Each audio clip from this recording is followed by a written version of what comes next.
Hi friends, மதியம் எல்லோரும் சாப்பிட்டீங்களாப்பா?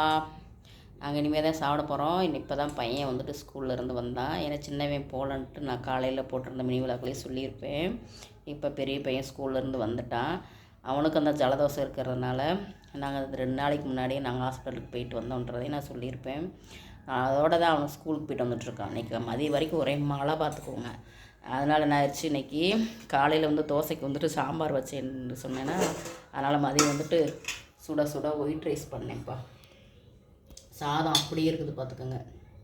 யாருமே இன்னும் சாப்பிடல சரிங்களா. அதனால் சுட சுட சாதம் பையனுக்கு சாப்பாடு போட்டு தர வாடான்னு கேட்டேன். அம்மா வச்சு தாங்கம்மா அப்படின்னு சொன்னான். சரிங்களா. அதனால் நல்ல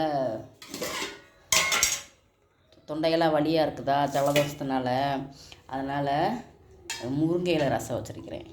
முருங்கை இலை ரசம் நமக்கு என்ன தொண்டை புண்ணெல்லாம் ஆற்றும். வயிறு புண்ணாக இருந்தாலும் சரியாயிடும். ஏன்னா டேப்லெட் சாப்பிட்றோம். அப்புறம் கற்பூரவள்ளி இலை எல்லாமே, மிளகு, ஜீரகம், பூண்டு இதெல்லாம் தட்டி போட்டு, துளசி இலையெல்லாம் போட்டு நல்லா சாராக வச்சு வேற குடித்தாச்சு. சரிங்களா. அதுக்கப்புறம் இந்த ரசத்தை பார்த்துக்கோங்க எப்படி வச்சுருக்கேன்னு பாருங்கள். நல்லா முருங்கை ரசம். அப்புறம் இப்போ தான் முன்னாடி வாங்கின தேன் தீர்ந்து போச்சுங்கப்பா. பாருங்கள், இது முன்னாடி வாங்கின தேன் 1 லிட்ரு. இது அது காலி ஆயிடுச்சு. இப்போ பிக் பாஸ்கெட்டில் ஆர்டர் பண்ணி வாங்கினேன். இது தேன் 1/2 லிட்ரு இது. ஏன்னா தேனில் மிளகு பொடி போட்டு காலையில் சாப்பிட்றது, அப்புறமா துளசி சாறில் தேன் விட்டு சாப்பிட்றது, அப்படி சாப்பிட்டும் டேப்லெட் சாப்பிட்டும் இன்னும் க்யூர் ஆகலை. சரிங்களா. இன்றைக்கி மதிய சாப்பாடு ரசமும் முருங்கை ரசமும், அப்புறம் பாருங்கள் இது தூதுவளை சட்னி. ஓகேங்களா. தூதுவளை சட்னி இதுதான் இன்றைக்கி லஞ்சுக்கு நான் பண்ணேன்.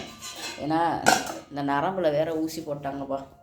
அந்த நரம்பில் இந்த பாருங்கள், இந்த இடத்துல நரம்பு கிடைக்காம ஊசி போட்டு, இடுப்பில் ஒரு ஊசி போட்டு, இப்போ என்னால் வெயிட்டே தூக்க முடியல. சும்மா அப்படி கரண்டியை வச்சு கூட இப்படி கிண்ட முடியல. அதனால் சப்பாத்தி பத்தில் ஒன்றும் போடுறதுக்கு இல்லை. அதனால் சாதத்தை வச்சு ரசத்தை வச்சாச்சு. சுண்டல் பயிறு குழம்பு சாம்பார் இருந்துச்சு, அப்படியே வச்சுட்டு இன்றைக்கி மதியம் இதை பண்ணிட்டேன். பையன் சரி ஓகேம்மா பரவாயில்ல அப்படின்னு சொல்லிட்டு இன்றைக்கி சாதமே ரசத்தையும் போட்டு கொடுங்க அப்படின்ட்டான். நாங்கள் இதை தான் சாப்பிட போகிறோம். நீங்களும் வாங்க சாப்பிடுங்க. 2வது கிளைமேட்டுக்கு தகுந்த மாதிரி உடம்புகளை பார்த்துக்கோங்க. சரிங்களா. பாய்ங்க. அடுத்த வீடியோவில் சந்திக்கலாம். வாங்க சாப்பிட்லாம்.